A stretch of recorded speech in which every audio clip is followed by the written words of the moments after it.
realizar movimientos simples como el abrocharse la camisa. Muchas veces esto es el inicio de la enfermedad de Parkinson. No, la enfermedad de Parkinson, realmente la primera manifestación, digamos, que debemos pensar es la escritura, ¿no? Cuando el paciente tiene problemas de escritura, puede ser una primera manifestación de cómo cambia con un tratamiento, ¿no? De neurodopa, donde mejora la caligrafía, ¿no? De escritura y el compromiso más crónico. Pero esto no quiere decir que es un tratamiento que va a curar. Lamentablemente, el Parkinson, estas son las primeras manifestaciones, pero su curso es progresivo, evolutivo, limitante, el paciente pierde toda función de poder escribir, no textos salidos. Mejora gravemente, pero es un mal pronóstico, ¿no? Otra manifestación de estos movimientos involuntarios que provocan el Parkinson, en donde hay un temblor, ¿cierto? ¿No? Característico, pero que cede ante los movimientos voluntarios. El temblor es involuntario, pero cesa con los movimientos voluntarios. El movimiento voluntario es el trazar de la más. Una vez que el paciente coja el vaso, ¿cierto? Comienza realmente el temblor, porque ya el primer movimiento voluntario de ir a coger el vaso, lo coge y temblor. Pero una vez que tiene el vaso, comienza realmente el temblor, ¿no? Son movimientos característicos involuntarios. El déficit motor, es cierto.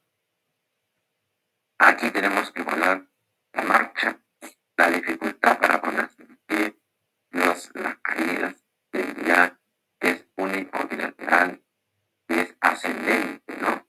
El déficit motor ascendente, ¿qué quiere decir? Empieza en los miembros inferiores y progresivamente va subiendo, ¿no es cierto? Hacia comprometer incluso musculatura respiratoria, ¿no? Se le caen las cosas de la mano y trastorno de carácter sensitivo. Entonces, acá nosotros debemos mejorar esta condición. Indudablemente que una de las primeras razones del déficit motor puede ser el sedentarismo, pero la ausencia de actividad física, la ausencia de ejercicio, definitivamente eso postra un paciente. Por eso un paciente, digamos, con enfermedad neurológica motora, es más, ni siquiera enfermedad neurológica motora, porque si aún haciendo los necesitamos, es lo que aparece la estilosis. ¿Qué cosa sabes que la estilosis? La estilosis es la falta de movilidad articular, ¿no? Que anquilosa, que pega, que limita el rango articular, disminuye. Y que antes movía hasta 90 grados, ahora ese rango articular es de 60, no de 50, lo que le impide una movilidad normal. Pero lo que menos se quiere es que el paciente tenga la anquilosis, la conseguimos fácilmente con el sedentarismo, con la ausencia de ejercicio, con la ausencia de actividad física. Evitemos definitivamente el déficit motor se traduce en parálisis, en hemiplegias, paraplegias, en monoplegia. No es una monoplegia. ¿A qué le llamamos monoplegia?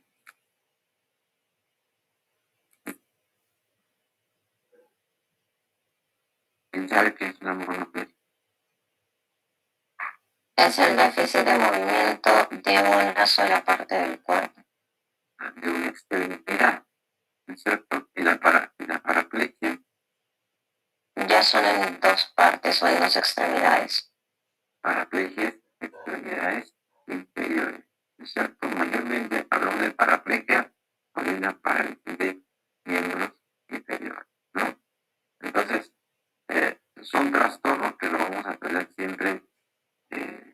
consideración cuando hablamos de también la imagen. Yo voy a hacer un problema. No, Tarsis está bien en la imagen. ¿Se ve? Sí. Ya, entonces, son, digamos, cuando hablamos de parálisis, hablamos de plegias, hemiplegia, paraplegia, uraplegia. Plegias son parálisis. Cuando hablamos de esias, hablamos de disminución de la motilidad, ¿no? Paresia, hemiparesia, monoparesia. Igual es el déficit de la parálisis, pero acá hablamos de esias, paresia, disminución del movimiento muscular. Bueno, esta es una visualización de los trastornos de marcha. Lo que estamos viendo acá mayormente, digamos, será en la primera parte. De la primera parte se empieza a enfermedad, entre comillas, benigna, que no produce una muerte, pero sí produce una, digamos, una atrofia muscular, una anquilosis acá, un trastorno de la marcha, un trastorno intelectual también, ¿es cierto? Donde se pierde Doctor, porque dicen mis compañeros que estoy en sala de espera.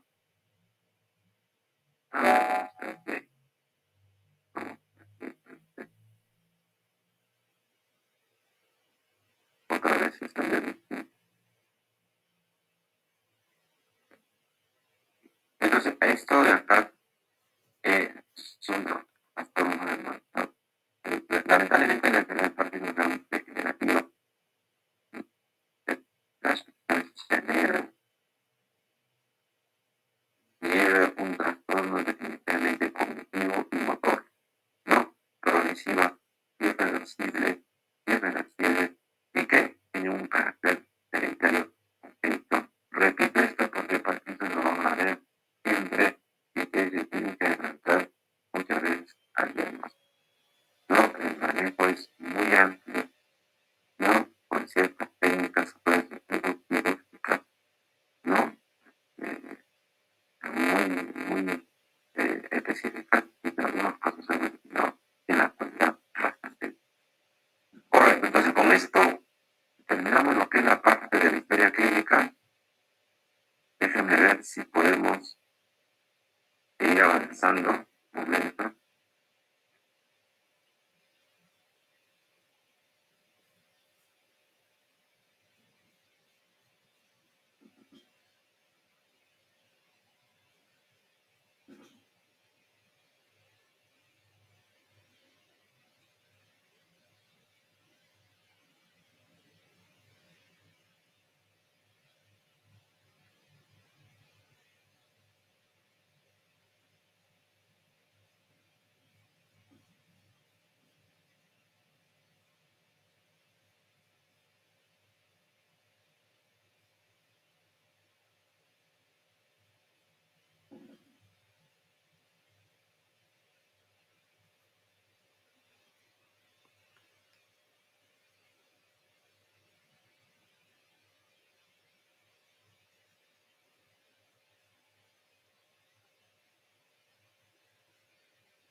¿Visualizan la imagen? Sí, doctor. Correcto, entonces continuemos por favor lo más rápidamente posible. El examen de Bruno, ya específicamente, ya hemos realizado lo más importante de la historia clínica desde el punto de vista neurológico y el examen propiamente es la evaluación de la integridad y la funcionalidad del sistema nervioso, ¿no? Hay una serie de elementos, hay una serie de maniobras, una serie de pruebas que nos permiten valorar la función y describe los probables déficits de carácter neurológico. Requiere entrenamiento para desarrollar habilidad indudablemente, pero como médico general animales también podemos perfectamente, ¿no?, explorar el sistema neurológico, toda vez que estas maniobras, si bien es cierto, requieren algún cierto entrenamiento, las más generales nos permiten identificar un cuadro neurológico, un signo de la serie positivo, un signo de Babinski positivo, una rigidez cervical, nos manifiestan lesiones específicas de trastornos de carácter neurológico. No es pasiva por parte del paciente porque efectivamente si yo busco, por ejemplo, un signo de Babinski, el paciente también contribuye, ¿no?, para poder buscar si rigidez o no. ¿No es cierto? Una serie igualmente tiene que estar en una determinada posición para poder determinar si hay lumbalgia o no. No, aunque la queja principal sea neurológica, ningún paciente vive sin un examen físico general completo. Eso es lo que yo les decía en el caso que me dio un colega que tuvo una postura melodramática, ¿no? Que debemos explorar siempre lo más mínimo, lo más elemental, la parte sensitiva, la parte motora, sobre todo en pacientes de la tercera edad y los extremos de la vida. No, el objetivo, confirmar que existe sí, Smith. Doctor, disculpe por interrumpirlo. Acerca de que en el caso de su amigo nosotros estamos al frente de un paciente que manifiesta los mismos signos y síntomas de su amigo. Nosotros, ¿cómo deberíamos actuar? ¿Tomar una tomografía? ¿Qué es lo que debería? Lo primero, si yo tengo esa cefalea brusca, intensa, en antecedente, lo primero, reposo. Reposo absoluto. Segundo, buscar signos de focalización. ¿Qué significa signos de focalización? Si hay un rasgado previo a la ruptura, va a haber pérdida sanguínea. Si hay una pérdida sanguínea, va a irritar el encéfalo. Y este encéfalo, dependiendo dónde se produzca el rasgado, ¿no es cierto?, va a dar síntomas sensitivos para síntomas motores, ¿no es cierto?, caricias, movimientos involuntarios, trastornos en la dilatación o contracción pupilar. Tratamos de identificar la focalización de algún síntoma neurológico, ¿correcto? Posteriormente, tenemos que no tocarlo. Reposo absoluto. Cualquier movimiento va a acelerar la ruptura. Este amigo, este colega, como le le pusieron medicación. En vez de dejarlo en observación 12 horas, tomamos paso, descansó, salió, tomó taxi, caminó, ¿cierto? Y ese ritmo ya no aguantó más hasta que reventó. Entonces, lo primero es reposo. Segundo, confirmar signos de focalización. Correcto. Tercero, los métodos de ayuda diagnóstico, definitivamente. No, pero eso ya es de un manejo hospitalario. Lo que ustedes, como médicos generales, como internos, pueden hacer es observarlo. Está en un hospital o está en un medio accesible, colocarle una guía para asegurar cualquier evento hemorrágico, porque toma conciencia, reposo absoluto y después utilizar los métodos diagnósticos. Que puede ser una tomografía, como puede ser tener una punción lumbar. La punción lumbar, si hay hemorragia, nos va a dar evidencia de que no se ha operado. Toda hemorragia se va a pintar el encéfalo, ¿no? Pero lo primero es reposo, buscar los signos de focalización. ¿Ya? Continúo. Entonces, el objetivo es confirmar que existe una disfunción, reducir la topografía de lesión y su gravedad. Como les decía, tenemos que buscar dónde está ubicada la lesión, supuestamente. O sea, si yo tengo un paciente que bruscamente pierde la conciencia, despierta, pero tiene una hemiplegia derecha. ¿En qué hemisferio está la lesión? ¿El izquierdo? En el izquierdo, por entre el cruce de la fibra, ¿no? Yo ya más o menos me ubico. Si yo tengo un paciente que pierde bruscamente la conciencia de la nada, y la cara comienza a ponerse de morada, oscura, ¿qué está pasando?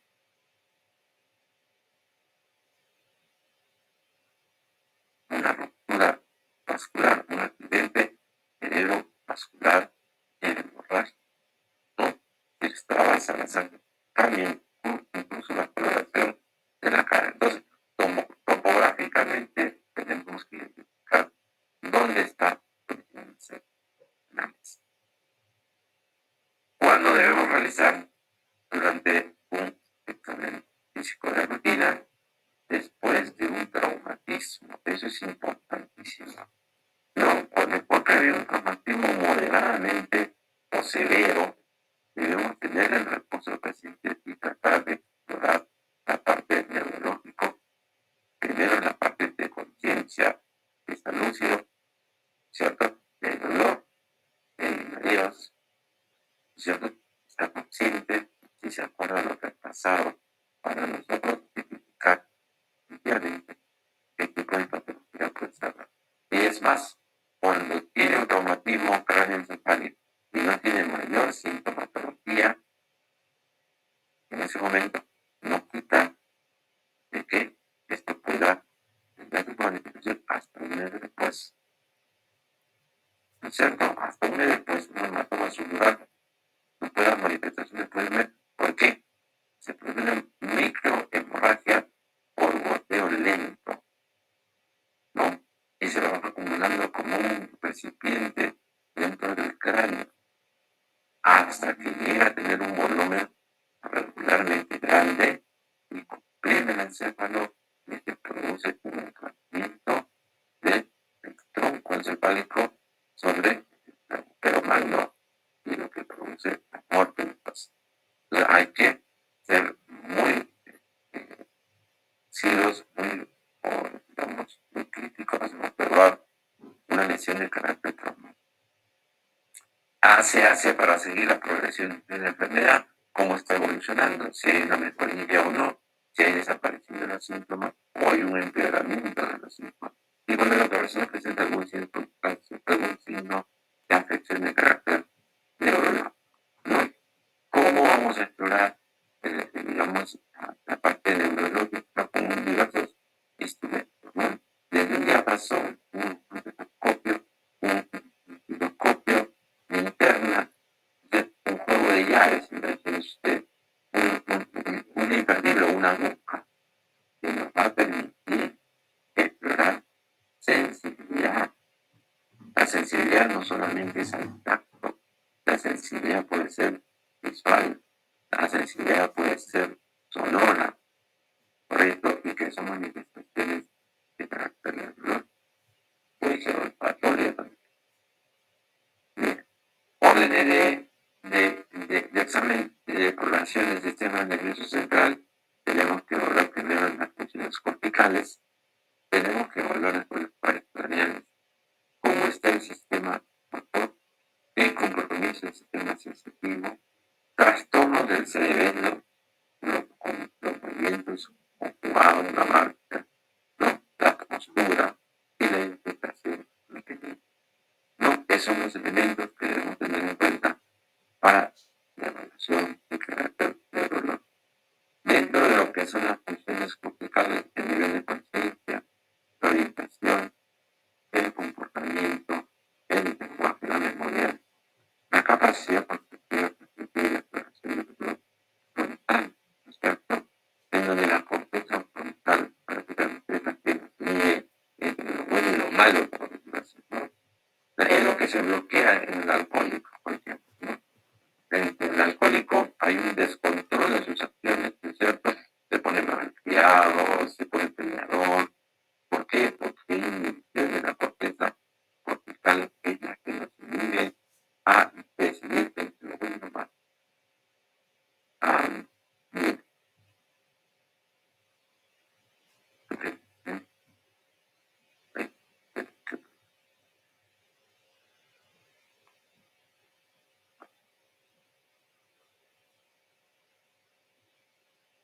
funciones corticales o salud mental, ¿no es cierto? Que es una suerte tener en la neurología, en la psiquiatría y en la psicología, definitivamente, ¿no? Definitivamente es algo que debemos evaluar, ¿no es cierto?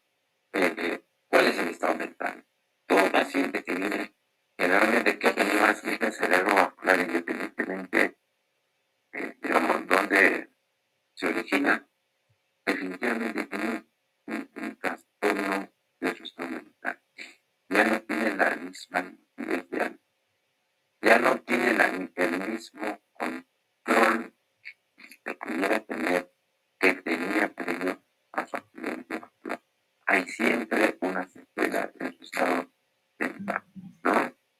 No la parte cognitiva, la parte conductual, la parte afectiva, generalmente alterada, ¿cierto? Hay que evaluar la atención, la concentración, su lenguaje.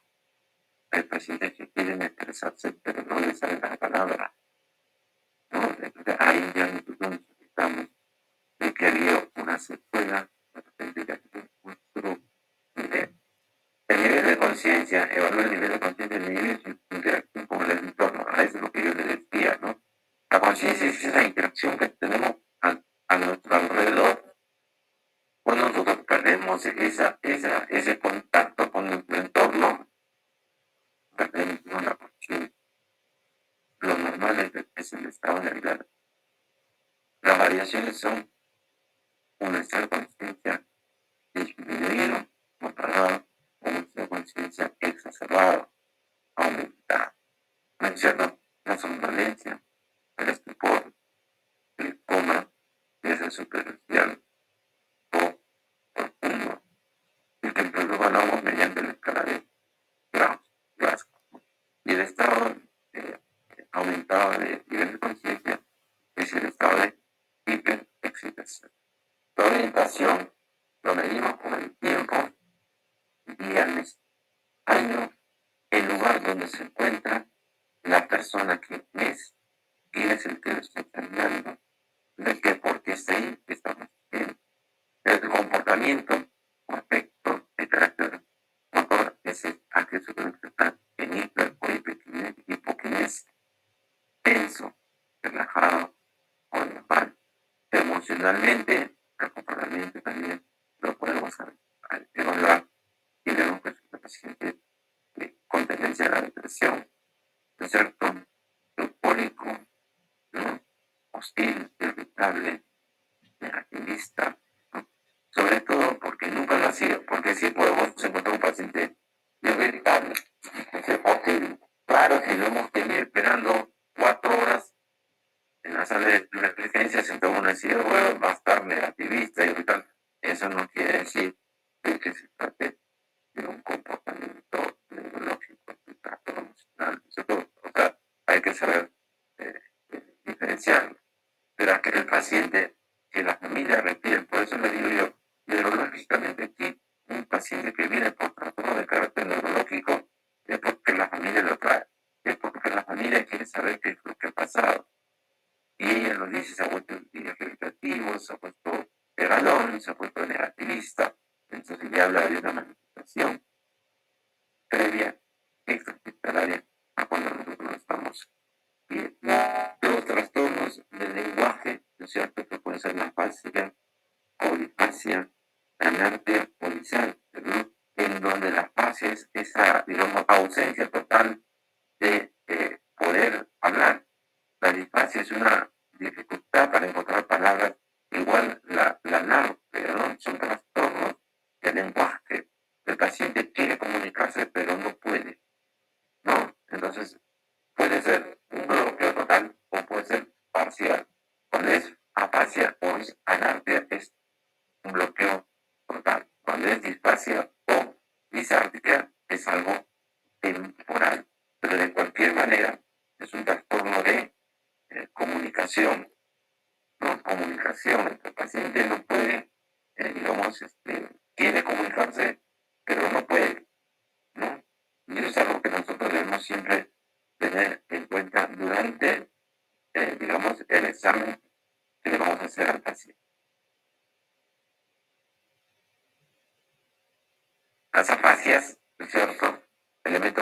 la falta de la palabra es la anomia. La sustitución de sílabas o palabras es la parafrasia. La dificultad de comprensión de órdenes sencillas. ¿No es cierto? Desde el punto de vista motor, vocabulario escaso, la afasia dominativa. Desde el punto de vista sensitivo, no comprende la palabra, ¿no? La parafrasia es por neologismo, la dislexia. De manera global es una combinación de un lenguaje incomprensible. Aquí el paciente se expresa. Para él mentalmente está hablando normal, pero para lo que estamos escuchando no hay un lenguaje comprensivo. Él asume que está hablando normalmente porque su estado de conciencia articula mentalmente la palabra, pero en su expresión frente a los demás es un lenguaje de carácter incomprensible, ¿no? La disardia puede ser por mala función de órganos de la fonación, consiste en una pronunciación imprecisa de las consonantes, se debe distinguir de un cuadro de disfonía y descartar primero cualquier problema de carácter local, articular, motor, ¿no es cierto?, del sistema fonoauditivo de la parte del paciente, ¿no? El lenguaje tenemos que explorar en su fluidez, en su intensidad y en su volumen sobre todo. Porque hay pacientes que hablan gritando, ¿no es cierto? Pero ellos creen que están hablando normal, ¿no es cierto? Entonces ya nos manifiesta de que tienen no solamente un problema en la expresión del lenguaje, sino también puede ser un problema de la audición, ¿no? Entonces, la articulación del lenguaje, la exactitud con que pronuncia la palabra, denominación de imagen, las opciones repetitivas, la comprensión oral, la lectura y la escritura son todas las características que debemos explorar, digamos, en el caso del lenguaje de educación, ¿no? La memoria es inmediata, en donde se nos va en 10 minutos, entra inmediatamente, se nos va en 10 minutos, ¿no? De manera inmediata, ¿no? La memoria inmediata al hacerlo repetir dígitos, ¿no? Si no lo puedo repetir, tengo un trastorno de memoria inmediata. La reciente, recordar hechos personales de los últimos 2 días, ¿no? Esa es la memoria reciente. Digamos, hechos en 48 a 72 horas. Y la remota información personal lejana, la niñez, por ejemplo, de la época escolar, o de hechos históricos, ¿no? Que no va a permitir realmente identificar cosas de carácter normal. La capacidad constructiva perceptiva es reproducción a través de la praxia y la atmósfera. La praxis es el acto motor institucionado y aprendido. Apraxia y desmotriz, incapacidad lineal de realizar la secuencia final, ¿no? Ahí lo tienen conjunto de coordinación. No puede hacerlo al primer movimiento y a la segunda ya no lo puede hacer. La apraxia y desmotriz. La apraxia construccional no reproduce dibujos sencillos. No, apraxia buco facial como el soplar una vela, porque es un movimiento que involucra diferentes músculos. El hacer un silbido es una vela. No, la anoxia, capacidad de reconocer, la anoxia visual, la anoxia auditiva, las no, ¿no es cierto? No reconoce por el tacto. La auditiva no reconoce el sonido. Como un ejemplo, por eso teníamos el diario, no como elemento de examen previo. No reconoce objetos de valor, pero sí al tocar, oler, el sonido como en el caso de la anoxia visual. No, la exploración del lóbulo frontal, su capacidad de abstracción, la abstracción es el hecho de comparar situaciones semejantes pero distintas, como cosas en común de un niño y un árbol, claro, definitivamente es una suerte de un examen de abstracción que nos permite ver si sus capacidades están totalmente conservadas, ¿no? La capacidad de juicio de que hace con una carta cerrada sellada encontramos una carta, es decir, es el juicio. Ahí yo les decía, ¿no? La corteza cerebral definitivamente es la corteza de la división de lo bueno y de lo malo, ¿no? Si robo o no robo, ¿no es cierto? Eh, si pego o no pego, ¿no? Porque la corteza cerebral es la barrera en la que nos permite saber qué cosa estamos haciendo, qué no estamos haciendo. Cuando tomamos alcohol, cuando estamos embriagados, no hay corteza que bloquea. Y por eso, pues, el que toma se cree Tarzán, ¿no? Se cree ahí con cena con la pareja, no tiene control sobre el mundo, porque no va a pensar, ¿no es cierto?, que tiene que parar en una esquina, ¿no? O tiene que ir a un límite. El muro frontal también lo exploramos mediante reflejos, ¿no? Tipo frontales, ¿no? El grasping, el palmo mentoniano, el hociqueo, el gravelar, ¿no es cierto? Digamos, son reflejos que permiten saber, digamos, cómo está la condición. El hociqueo es algo común, ¿no? El hociqueo, ¿por qué hociqueo? Porque, digamos, es cuando estimulamos la mejilla, ¿no? Y el paciente gira hacia el lado del estímulo, ¿no? Yo le estimulo, le froto la piel de la mejilla derecha, su cabeza va a girar hacia el lado. Es propio de un reflejo de los niños. El reflejo del hociqueo justamente es importante porque es, digamos, es un reflejo en donde el niño en contacto con la piel materna, por decir, con el seno materno, el recién nacido, inmediatamente gira hacia ese lado. Mire usted cómo el organismo es tan sabio, ¿no?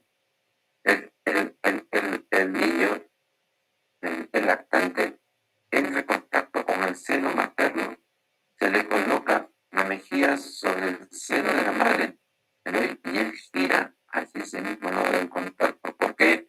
Porque gira buscando el pezón materno para lactar. No, ese es el reflejo del hociqueo, es un reflejo natural, espontáneo, de los lactantes, que por naturaleza propia hace que el niño busque y que lactar para alimentarse. Es un acto reflejo, ¿no? Muy propio, es decir, nuestro cuerpo es mucho más que cualquier computadora. Realmente que estamos programados desde que nacemos para la supervivencia, ¿no? Entonces, son reflejos que vamos a evaluar en la exploración frontal, ¿no es cierto? Los estados de mentalidad, claro, hay un manual ahí, ¿no es cierto?, para poder evaluar el estado de orientación, de retención, de atención, por reflejo al cálculo, memoria, lenguaje, ¿no? Es un test de evaluación. Pero pasamos a lo que es la exploración de los pares craneales. Definitivamente lo vamos a ver más adelante. Pero cómo debemos explorar y cuáles son los nervios craneales es algo que también nos debemos tener en cuenta, ¿no? El primer par es la percepción de los olores, que está a cargo del nervio olfatorio, ¿no? El segundo par, la agudeza visual, la visión de los colores, la amplimetría del punto de ojo, ¿no es cierto? Esta es la tabla que se explora en la agudeza visual, como nosotros tomamos en los exámenes de policía. Esta es una tabla preestablecida en donde están las letras de mayor menor, en donde vamos a razonar la agudeza visual, que es 20/20, que es la línea más pequeña que uno puede ver. Y uno ve a ese nivel, es una medida de 20/20. No, así tomábamos el alcohol. Pero lo que ha pasado, ¿no es cierto? Aquí en el Perú somos pretendidos. Y los postulantes que no ven, han aprendido de memoria la tabla.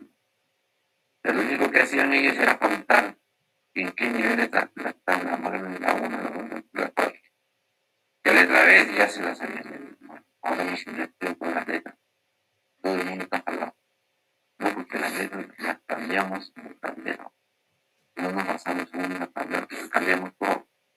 O sea que ya no tienen cómo poder memorizarse la tabla.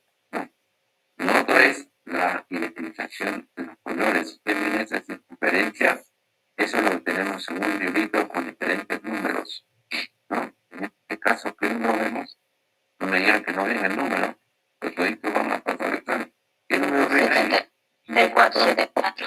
74. Hay que el daltónico no lo identifica, porque se le mezcla todo y solamente ve la espera, no ve nada. Entonces, el segundo paso es el de la biblioteca, el de la literatura, el de la exploración de la cantidad, el tercer, cuarto y sexto paso, en donde tenemos los reflejos oculares, los movimientos oculares bilaterales, ¿no es cierto? Lateralización superior o inferior que nos permite explorar el quinto par en la sensibilidad, ¿no es cierto? Que se explora mediante una boca o algodón, ¿no es cierto? En la exploración incluso de los receptores, de que hay olor o no, cuando el paciente la boca vuelve resistencia a las redes, ¿no es cierto? Hay un reflejo corneal, hay un reflejo mentoniano también, ¿no? Que explora y al explorarlo estamos examinando al quinto par. El reflejo corneal es importantísimo. Eso cuando estamos tratando de confirmar a un paciente que está en coma o un paciente que haya fallecido, ¿no es cierto? Si nosotros le pagamos un algodón